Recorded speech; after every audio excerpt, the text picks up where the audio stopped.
Hello दोस्तों, तो आज मैं आप लोगों के लिए एक्सप्लेन करने वाला हूँ टेल्स ऑफ हर्डिंग गॉड्स के न्यू एपिसोड को। तो जैसा कि लास्ट एपिसोड की एंडिंग में हमने देखा था कि ग्रैंडपास और ग्रैनीसी एक ट्रैप में फंसे हुए थे जिससे वो चाहकर भी नहीं निकल पा रहे थे। वहीं बाहर की तरफ किन्मू को पता चला कि ये ट्रैप हटाया तो जा सकता है लेकिन उसमें 24,000 साल लगेंगे। इसलिए किन्मू ने कहा कि डीमन किंग को किसी और रास्ते को तलाश करना होगा। किन्मू के इसी बात के साथ हमारा लास्ट एपिसोड एंड हो चुका था। तो इस एपिसोड की शुरुआत होती है और यहाँ डीमन किंग कहने लगा कि इंतजार करने के अलावा हमारे पास और कोई रास्ता नहीं। वैसे भी ये रिस्ट्रिक्शन जैसा दिखता है वैसा बिल्कुल भी नहीं है। लोगों को लगता है कि इस रिस्ट्रिक्शन में 108 स्पेसेस है, मगर असल में तो इसमें 109 स्पेस है। सभी 108 स्पेसेस में रिस्ट्रिक्शंस है, लेकिन 109 जो आखिरी स्पेस है वो इस ट्रैप का कोर है, तो इसलिए बाकियों के लिए इस ट्रैप से निकलना मुश्किल हो जाता है। जो सब कहने के बाद डीमन किंग डूटियान अपने कैलकुलेशन डिस्क पे कैलकुलेशन करने लगता है। वो यहाँ पे टाइई डिवाइन आर्ट का यूज करते हुए कैलकुलेशन कर रहा था। साथ ही साथ वो कह रहा था कि इस आर्ट की मदद से सभी 108 स्पेसेस की पोजीशन को फाइंड किया जा सकता है। जो सब कहने के बाद डीमन किंग डूटियान ट्रैप में मार्क सेटअप करने लगा। साथ ही साथ वो यहाँ पे छुपे हुए 109 स्पेस को भी तलाश करने लगा,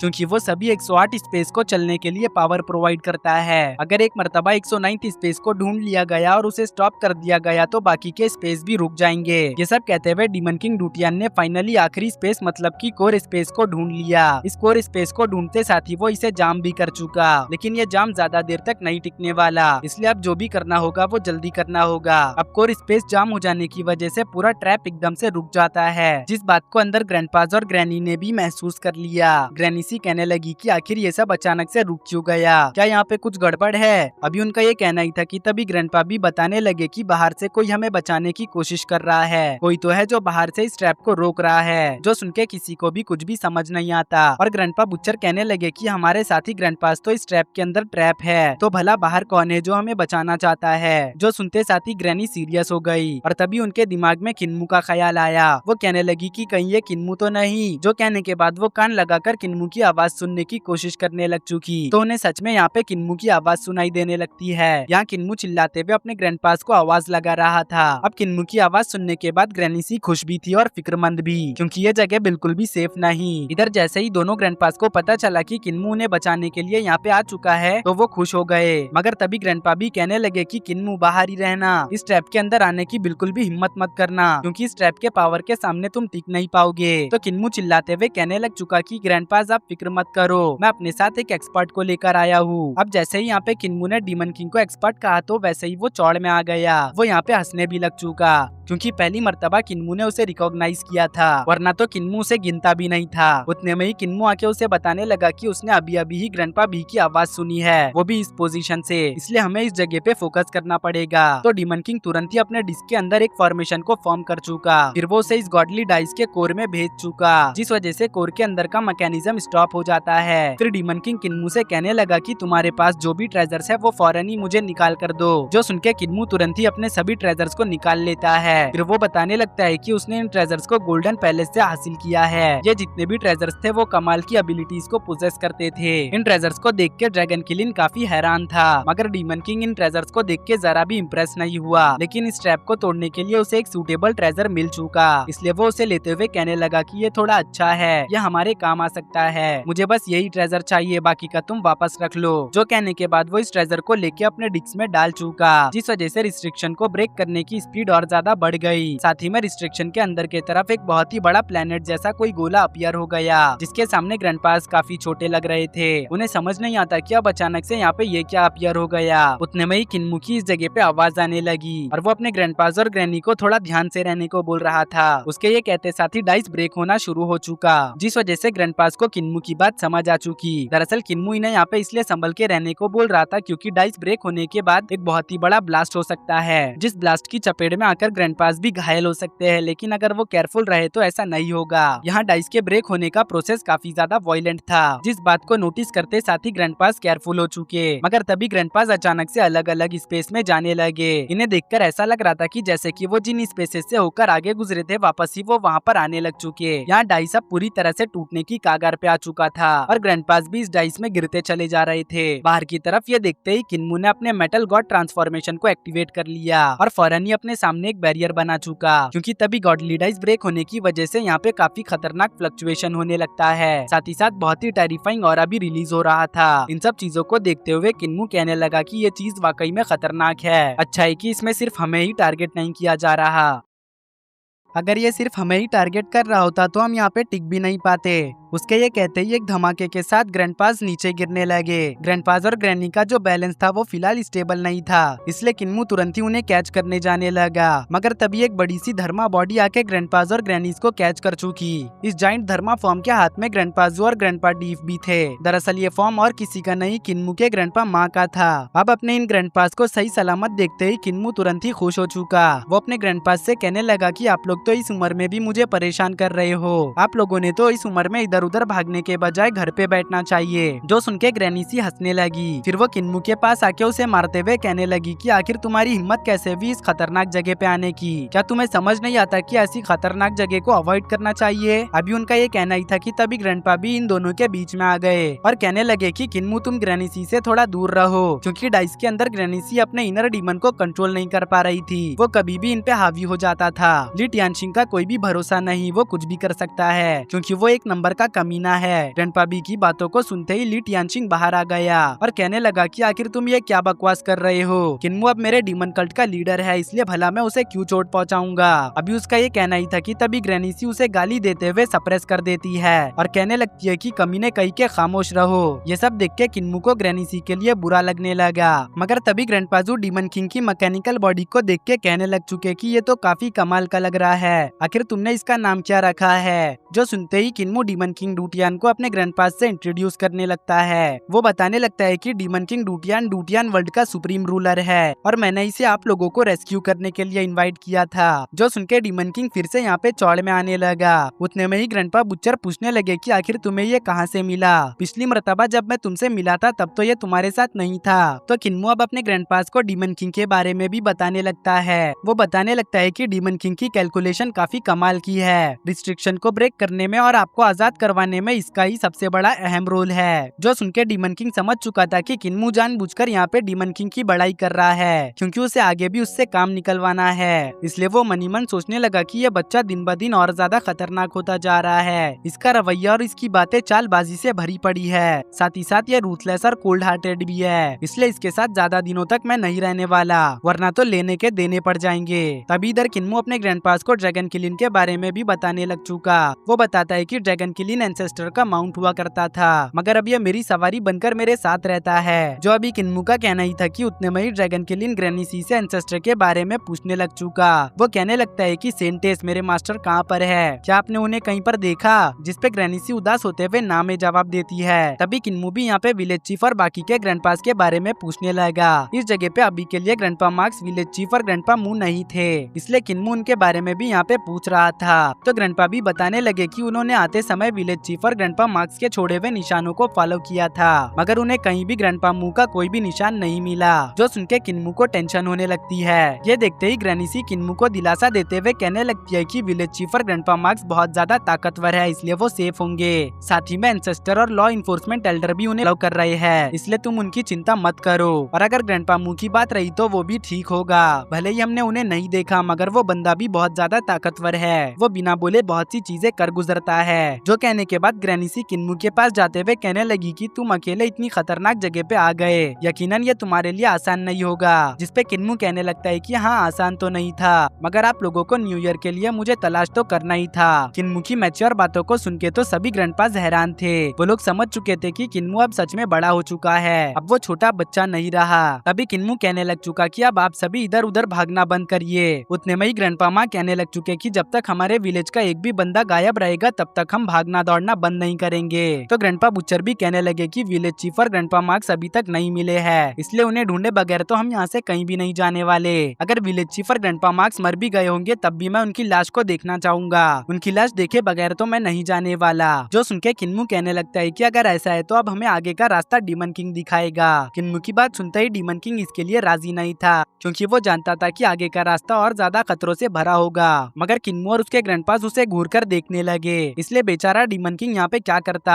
वो तुरंत ही आगे का रास्ता दिखाने के लिए मान चुका। अब यहाँ पे डीमन किंग कुछ ही पल में कैलकुलेशन करके आगे के रास्ते को फाइंड कर लेता है, जो देख के ग्रैंडपा भी तो काफी हैरान थे। वो मनी मन सोचने लगे कि मेरी डिवाइन आई मैकेनिज्म के आर पार नहीं देख पा रही, लेकिन डीमन किंग की कैलकुलेशन देख सकती है। सच में इसकी कैलकुलेशन एबिलिटी तो कमाल की है। जो कहने के बाद सभी लोग डीमन किंग को फॉलो करने लगे। डीमन किंग को फॉलो करते करते सभी लोग एक ऐसी जगह पे आ चुके थे जहाँ से आगे जाने का रास्ता खत्म हो रहा था, मतलब कि आगे खाई थी। लेकिन जब डीमन किंग आगे जाते हुए क्लिफ के नीचे देखता है तो वो काफी हैरान होता है। जो देखते ही किन्मू भी क्लिफ के नीचे देखने लगा। जब उसने क्लिफ के नीचे का नजारा देखा तो वो भी यहाँ पे हैरान था। वो कहने लगा कि आखिर ये सब क्या है, आखिर इस तरह से यहाँ पे पेड़ क्यों उगे हुए हैं, भला ये सब चल क्या रहा है। मैंने आज से पहले कभी भी ग्राउंड से परपेंडिकुलर पेड़ों को उगते हुए नहीं देखा, यकीनन यहाँ पे कुछ गड़बड़ है। अभी उसका ये कहना ही था कि तभी डीमन किंग आगे चला गया, मगर वो गिरने के बजाय पेड़ों की ही तरह परपेंडिकुलर होकर चलने लगता है। जो देखते ही किन्मू भी आगे बढ़ गया। यहाँ किन्मू के साथ भी सेम तरह की चीज होती है, वो भी क्लिफ के नीचे गिरने के बजाय पहाड़ पे सीधा खड़ा हो गया। अब किन्मू बताने लगता है कि इस जगह पे ग्रेविटेशनल फोर्स है जो उसे पकड़े हुए है। तभी ग्रैंडपास भी यहाँ पे आने लगे, मगर वो भी नीचे नहीं गिरते। तो किन्मू कहने लग चुका कि ऐसा लग रहा है जैसे कि हम किसी नॉर्मल ग्राउंड पे चल रहे हो। जो कहते साथ ही हम इस जगह पे ग्रैंडपा बी को देखते हैं, जो कह रहे थे कि इस जगह पे जियोमैग्नेटिक फोर्स है जो हमें फ्लैट जमीन पे भी चलने की अनुमति दे रही है, मतलब कि हमारी मदद कर रही है। उतने में ही किन्मू बताने लगता है कि हम लोग एक बड़े से क्यूब पे चल रहे हैं। हर एक क्यूब अपने ऊपर एक जंगल को कैरी किए हुए है। मैं ये सोच रहा हूँ कि जब हम सभी क्यूब्स को क्रॉस कर लेंगे तो हमें क्या दिखेगा। जो सब कहते हुए किन्मू सभी लोगों के साथ क्यूब के एंड पे आ चुका, जहाँ से आगे का नजारा बहुत ज्यादा खूबसूरत था। इन सब चीजों को देख के किन्मू समझ चुका था कि यहाँ मौजूद सभी क्यूब्स अलग अलग जगह और अलग अलग हाइट पे सेटअप है। अगर इसे जियोग्राफिकल वे में समझा जाए तो ये ऐसा होगा जैसे कि हॉलो स्फीयर के अंदर सभी क्यूब्स अलाइन है और उसके सेंटर में एक टूटा हुआ रिलीक है। जो सब कहते हुए किन्मू को समझ आया कि कहीं उसके सेंटर में मौजूद चीज असली कैरफुली विलेज तो नहीं। तभी पीछे से आगे आते हुए डीमन किंग बताने लगता है कि ये सील उसकी सोच से भी ज्यादा कॉम्प्लेक्स है। हर एक क्यूब के ऊपर एक नया रिस्ट्रिक्शन सेटअप है। सभी क्यूब्स के फेस सामने की तरफ है। ऐसा लगता है जैसे ये सभी क्यूब्स कैरफुली विलेज को कोर एरिया में सील किए हुए है। जो सब सुन के किन्मू तो काफी सीरियस था। तभी ग्रैंडपा डीव कहने लगे कि मुझे लगता है कि इंपीरियल एडवाइजर जैसे एक्सपर्ट को भी इन सब चीजों की नॉलेज नहीं होगी। ये सब कोई छोटा मोटा मैटर नहीं है। ये सभी सील्स कैरफुली विलेज को घेरे हुए है। हमारे पास वापस जाने का बस यहाँ पे एक ही रास्ता है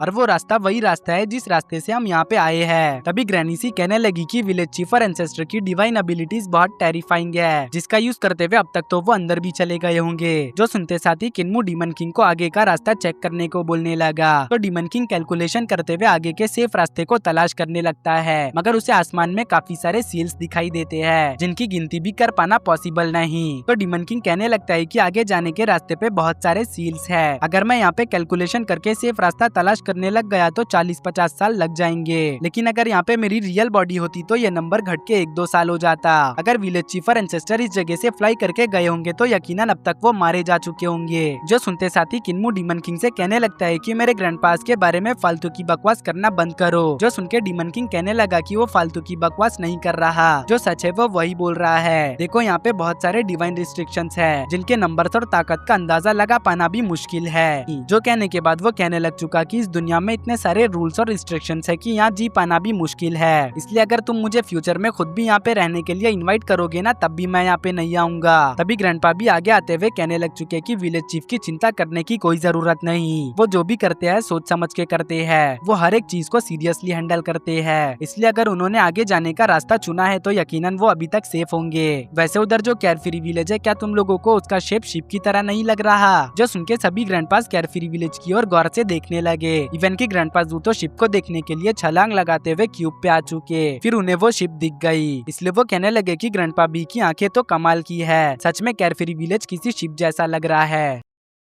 उसी वक्त किन्मू इधर बताने लगता है कि ऊपर जो सन है वो असल में एक फर्नेस है। यकीनन वो इस कैरफ्री विलेज का पावर सोर्स होगा। वैसे मैं ये सोच रहा हूँ कि आसमान में ये जो पहाड़ और शहर उड़ रहे हैं वो शिप का कौन सा हिस्सा होंगे। तभी ग्रैंडपाजू किन्मू की बात सुन के कहने लग चुके कि अगर किन्मू की बात सच है और ये सन सच में कैरफ्री विलेज का पावर सोर्स है तो ये हमारी सोच से भी ज्यादा बड़ा कुलड्रोन होगा। मैं तो इमेजिन भी नहीं कर पा रहा कि वो कितना बड़ा कुलड्रोन होगा। दरअसल ग्रैंडपाजू को यहाँ पे ट्रेजर्स की चोरी करना काफी ज्यादा पसंद है और ये सन कुलड्रोन भी एक डिवाइन ट्रेजर है, तो इसलिए ग्रैंडपाजू मनी मन इस ट्रेजर को चोरी करने के फिराक में थे। लेकिन उससे पहले उन्हें इतने बड़े कुलड्रोन को रखने का इंतजाम करना पड़ेगा। ग्रैंडपाजू कह रहे थे कि यहाँ पे जितने भी डिस्ट्रॉयड स्ट्रक्चर है, अगर उन्हें रिकवर किया गया तो पता नहीं वो क्या होगा।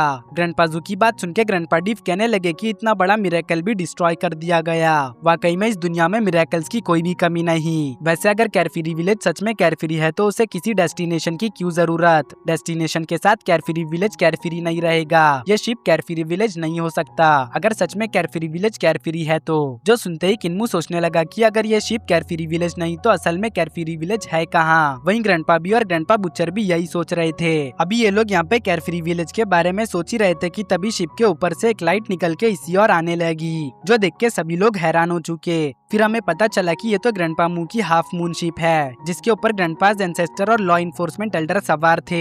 मून शिप बड़ी ही तेजी से बाहर की ओर आ रही थी और हैरानी की बात तो ये थी कि कोई भी सील एक्टिवेट नहीं हो रहा था। वहीं डीमन किंग हैरानी के साथ कह रहा था कि ये तो वही सेफ पैसेज है जिसके बारे में मैं पहले बात कर रहा था कि इसे कैलकुलेट करने में मुझे 40 से 50 साल लगेंगे। अब इधर मून शिप यहाँ पे आते हुए उसके ऊपर से सबसे पहले एंसेस्टर और एल्डर निकल के आते हैं, फिर ग्रैंडपास भी आ जाते हैं। यहाँ ग्रैंडपा मार्क्स ने विलेज चीफ को गोद में लेके आया था। तभी किन्मू और बाकी के लोग इनके पास आ चुके। यहाँ किन्मू इन लोगों को सही सलामत देख के काफी ज्यादा खुश था। उतने में ही एंसेस्टर ग्रैंडपा मार्क्स से कहने लगे कि आखिर तुमने विलेज चीफ को गोद में क्यों उठा रखा है, वो चल भी सकते हैं और फ्लाई भी कर सकते हैं, तो तुम्हें उन्हें उठाने की क्या जरूरत पड़ गई। जिसपे ग्रैंडपा मार्क्स कहने लगते हैं कि मुझे तो इन सब चीजों की आदत सी हो चुकी है। जो सुन के सभी ग्रैंडपास और किन्मू हंसने लगे। उतने में ही उधर ग्रैंडपा मू अपने मून शिप को डिसमेंटल कर देते हैं। तभी ग्रैनीसी उनके पास आते हुए पूछने लगी कि भला तुमने विलेज चीफ और बाकियों को बाहर कैसे लाया। ग्रैनीसी के सवाल पर ग्रैंडपा मू कोई भी जवाब नहीं देते, वो खामोश रहते हैं। तो ग्रैंडपा डीव बताने लगे कि ग्रैंडपा मू इस बारे में कोई भी बात नहीं करना चाहते, वो किसी को भी ये नहीं बताना चाहते। जो सुनते ही ग्रैंडपाजू और ग्रैंडपा बुचर उन्हें धमकाने लगे कि जल्दी इस बारे में बता दो वरना तो यहीं पे हम तुम्हें खत्म कर देंगे। मगर ग्रैनीसी कहने लगी कि छोड़ो जाने दो इसे, वैसे भी इतने सारे सीक्रेट्स रखना भी ठीक नहीं, आज नहीं तो कल तुम्हें ये सीक्रेट्स ले डूबेंगे। जो सुनने के बाद किन्मू कहने लग चुका कि जैसा कि अब सब लोग यहाँ पे आ चुके हैं तो क्यों ना अब हम घर चले। जो कहने के बाद सभी लोग वापस जाने लगते हैं। इसी के साथ हमारा ये एपिसोड यहीं पे एंड होता है। दोस्तों इस वीडियो को बनाने में काफी ज्यादा मेहनत लगी है, इसलिए वीडियो को लाइक करके चैनल को जरूर से सब्सक्राइब कर देना। साथ ही साथ वीडियो कैसी लगी कमेंट करके जरूर बताना। और हाँ, मैंने एवरनाइट के पार्ट 5 को री अपलोड किया है क्योंकि उसके ऊपर कॉपीराइट आ चुका था, जिस वजह से उस वीडियो की मोनेटाइजेशन बंद हो गई थी, इसलिए मैंने उसे री एडिट किया फिर उसे अपलोड कर दिया। मुझे उम्मीद है कि आप लोग मेरी बात समझ पा रहे होंगे।